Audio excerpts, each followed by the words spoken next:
নমস্কাৰ সকলোকে স্বাগতম জনাইছোঁ বিশ্বাসী বন্ধু অতি গুৰুত্বপূৰ্ণ ভিডিঅ'লৈ। এই ৰাতি 11:42 আপোনালোকৰ কাৰণে ভিডিঅ' বনাইছোঁ। এডিআৰইৰ তৰফৰ পৰা এটা আপডেট আহিছে গেট 3 গেট 4 এক্সামৰ ওপৰত। গতিকে যিসকলে তৃতীয় আৰু চতুৰ্থ বৰ্গৰ পৰীক্ষা দিম বুলি ভাবি আছিল, জুলাইত পৰীক্ষা হ'ব বুলি ভাবি আছিল, একচুৱেলি আপোনালোকৰ পৰীক্ষা হ'লেও আপুনি হয়তো পৰীক্ষাত বহিব নোৱাৰিব পাৰে। এটি গুৰুত্বপূৰ্ণ আপডেট আহি পৰিছে, কিয় আপোনালোকে পৰীক্ষাত বহিব নোৱাৰিব, কিহৰ ভুলৰ কাৰণে চৰকাৰে এই সিদ্ধান্ত লৈছে, সবিশেষ আপোনালোকে এই ভিডিঅ'ত দেখিব পাৰিব। যদিহে আপোনালোকৰ সেই ভুলটো হৈছে, তেতিয়াহ'লে আপোনালোকে এইসমূহ যদি আপডেট এতিয়া কৰি নলয়, তেতিয়াহ'লে আপোনালোকে নাভাবিব যে আপোনালোকে তৃতীয় আৰু চতুৰ্থ বৰ্গৰ পৰীক্ষা দিব পাৰিব বুলি। চৰকাৰৰ এই সিদ্ধান্তক আপুনি কি বুলি ক'ব, কিমান পইণ্ট দিব, সকলোবোৰ মই ডিটেইলছত ক'ম। আচলতে হৈছে কি ঘটনা ঘটিছে সবিশেষ মই কৈ আছোঁ। তাৰ কাৰণে আপোনালোকে বিশ্বাসী বন্ধু চেনেলৰ ভিডিঅ'টো শেষলৈকে চাব লাগিব আৰু চেনেলটো যদি ছাবস্ক্ৰাইব কৰা নাই, এনেকুৱা ধৰণৰ আপডেট পাবলৈ আমাৰ চেনেলটো ছাবস্ক্ৰাইব কৰি ল'ব লাগিব। তো বন্ধুসকল, এটা চৰকাৰী আপডেট আহিছে, যিসকলে এমপ্লয়মেণ্ট এক্সচেঞ্জ কাৰ্ডখন সময় থকা সময়লৈকে মানে যেতিয়ালৈকে চৰকাৰে নতুন আদেশ দিছে যে এমপ্লয়মেণ্ট এক্সচেঞ্জ কাৰ্ডখন ৰেজিষ্টাৰ কৰিব লাগিব, তাৰ পিছত যদি আপোনালোকে ৰেজিষ্টাৰ এতিয়ালৈকে কৰা নাই বা এটা সময়সীমা বান্ধি দিছে, এতিয়াই আপোনালোকে ৱেবছাইটত গৈ ফ্ৰীলি এমপ্লয়মেণ্ট এক্সচেঞ্জ কাৰ্ডখন ৰেজিষ্টাৰ কৰিব লাগিব। যদিহে আপোনালোকে এমপ্লয়মেণ্ট এক্সচেঞ্জ কাৰ্ডখন ৰেজিষ্টাৰ নকৰে, তেতিয়াহ'লে কি হ'ব আপোনালোকৰ বিপদ, সবিশেষ মই কৈ আছোঁ, অকণমান মন দিব।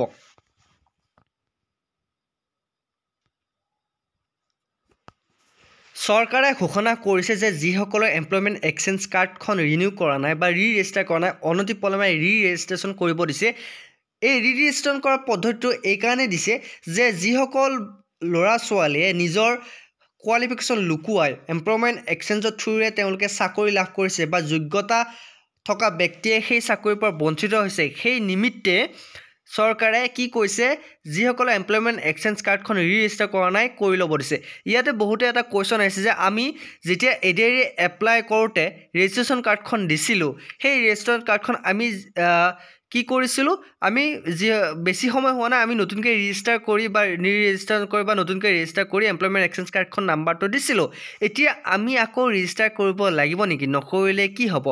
বন্ধুসকল, সেই কুৱেশ্যনটোৰ এনচাৰ আজি আপোনালোকে ইয়াতে পাব। এই মাত্ৰ এটা আপডেট আহিছে, তেওঁলোকে স্পষ্টকৈ ঘোষণা কৰি দিছে, আপোনালোকে যদিও বা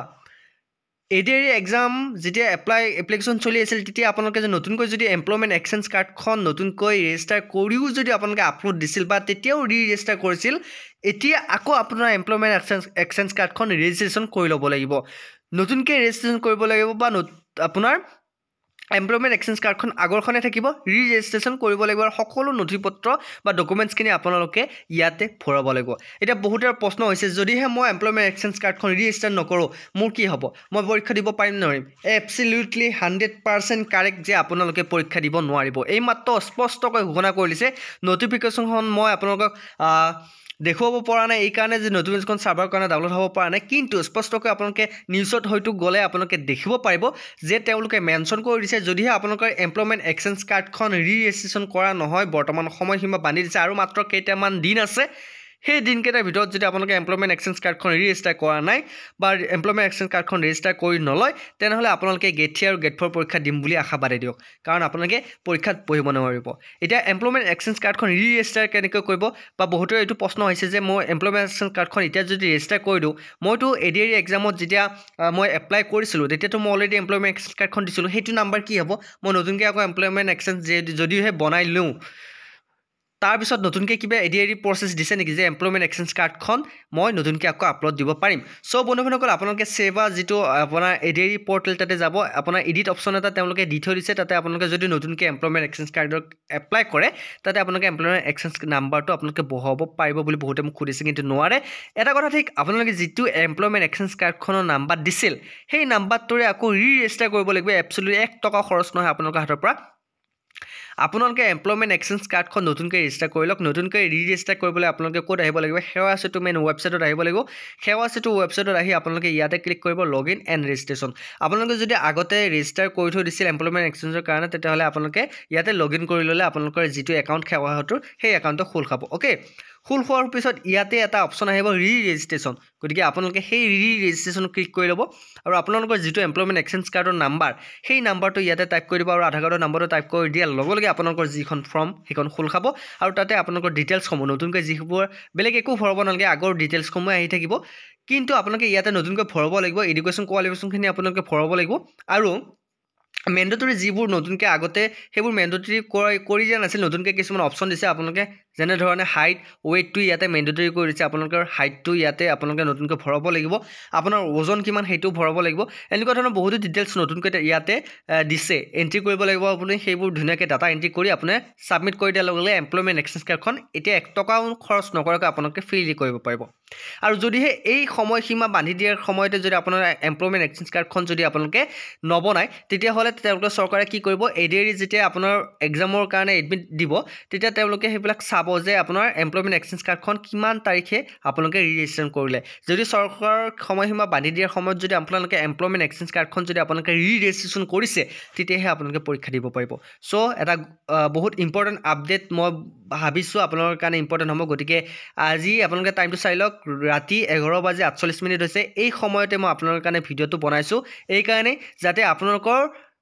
বহুতে এই ভুল নকৰে আপোনালোকে হয়তো বহি থাকিব পাৰে যে মই এমপ্লয়মেণ্ট এক্সচেঞ্জ কাৰ্ডখন ৰেজিষ্টাৰ কৰি থৈ দিছিলোঁ এতিয়া আৰু নকৰোঁ চাওক সেইটো ভুল নকৰিব আপোনালোকে যদি বহুতে কি কৰিছে নিজৰ কোৱালিফিকেশ্যন যদিও গ্ৰেজুৱেশ্যন আছে তেওঁলোকে গেট 4 পৰীক্ষা দিম বুলি তেওঁলোকৰ কোৱালিফিকেশ্যনবোৰ তেওঁলোকে কি কৰিছে মেট্ৰিক পাছ বা হায়াৰ ছেকেণ্ডেৰী পাছ বুলি দি থৈ দিছে সেই ভুলটো কেতিয়াও নকৰিব কাৰণ আপোনালোকে জেলো যাব হয়তো লাগিব পাৰে চ' বন্ধুসকল আশা কৰোঁ মোৰ আপডেটটো চাই ভাল পালে যদিও ভাল পালে আৰু কেইটামান আপডেট আপোনালোকৰ কাৰণে আছে গুৰুত্বপূৰ্ণ মোক বহুতে সুধি আছিল যে আজিৰ আপোনাৰ যিটো ছিৰিজ আমি চলাই আছিলোঁ এডিআৰি এক্সামৰ কাৰণে সেই ছিৰিজটোৰ ভিডিঅ' আজি কি অহা নাই চ' বন্ধুসকল আজি অকণমান ব্যস্তৰ কাৰণে মই ছিৰিজটোৰ ভিডিঅ'ত লৈ আহিব পৰা নাই গতিকে আপোনালোকে যদি সেই ছিৰিজটোৰ ভিডিঅ' চাম বুলি ভাবিছে আগৰ 1ৰ পৰা পাৰ্ট 1ৰ পৰা মই 11লৈকে ভিডিঅ'বোৰ দিছোঁ আপোনালোকে সেই ছিৰিজটোত গৈ আপোনালোকে ভিডিঅ'বোৰ চাওক আৰু সম্পূৰ্ণ আমি ধুনীয়াকৈ চিলেবাছ মতে ডিছকাছ কৰি আছোঁ আৰু তাৰ লগতে আপোনালোকে কি কৰিব আছামীয়াৰ বুকৰ যিটো ছিৰিজ সেইটো চাবলৈ নাপাহৰিব বহুত ইম্পৰ্টেণ্ট কিছুমান টপিক আমি ডিছকাছ কৰি আছোঁ আৰু বিশ্বাসী বন্ধু আপোনালোকৰ কাৰণে বহুতো ইম্পৰ্টেণ্ট ভিডিঅ' লৈ আহে আপোনালোকে নাভাবিব যে বিশ্বাসী বন্ধু যি টি পাই উঠাই লৈ আহে নহয় একদম নহয় যিসকলে আমাৰ লগত জড়িত হৈ আছে বা যিসকলে আমাক বুজি পায় বিশ্বাস কৰিছে বিশ্বাসী বন্ধু 0ৰ পৰা এতিয়া 35K ফেমিলি হ'ল সেই 35K ফেমিলিয়ে এতিয়া বিশ্বাসী বন্ধুক বিশ্বাস কৰিছে গতিকে আপোনালোকৰ বিশ্বাস আমি কেনেকৈ ভাঙোঁ গতিকে এই সময়ত মই যিটো আপডেট আহিছিল আমাৰ হাতত সেই আপডেটটো অহাৰ লগে লগে আপোনালোকৰ কাৰণে মই ভিডিঅ' বনাই লৈ আহিছোঁ যাতে আপোনালোকে টোপনি নাযায় এই ভিডিঅ'টো চাই আৰু অহা কাইলৈ ৰাতিপুৱাই উঠি কেনে প্ৰথমতে আপুনি এমপ্লয়মেণ্ট এক্সচেঞ্জ কাৰ্ডখন ধুনীয়াকৈ সেৱা হয়তো ৱেবছাইটত গৈ আপোনালোকে এমপ্লয়মেণ্ট এক্সচেঞ্জ কাৰ্ডখন ৰিজিষ্টাৰ কৰি লওক তাৰপিছত আপোনালোকৰ এটা চিন্তা দূৰ হ'ব কাৰণ সময় বেছি নিদিয়ে এইকেইদিন ভিতৰতে পৰ্টেলটো বন্ধ কৰি দিব আপোনালোকে আৰু পিছত যদি আপোনালোকে পইচা দি কাটিও ৰেজিষ্ট্ৰেশ্যন কৰি ল'ব পাৰিম বুলি ভাবিছে তেতিয়াহ'লে আপোনালোকে পৰীক্ষাত বহিব নোৱাৰিব চ' বন্ধুসকল ভিডিঅ'টো যদি ভাল লাগিছে লাইক কমেণ্ট শ্বেয়াৰ আৰু বিশ্বাসী মোৰ চেনেলটো ছাবস্ক্ৰাইব কৰি দিবলৈ নাপাহৰিব আজিলৈ মানে অন্য এটা ভিডিঅ'ত আগলৈ পোৱাৰ পথ হৈছে জয় হিন্দ জয় অসম গুড নাইট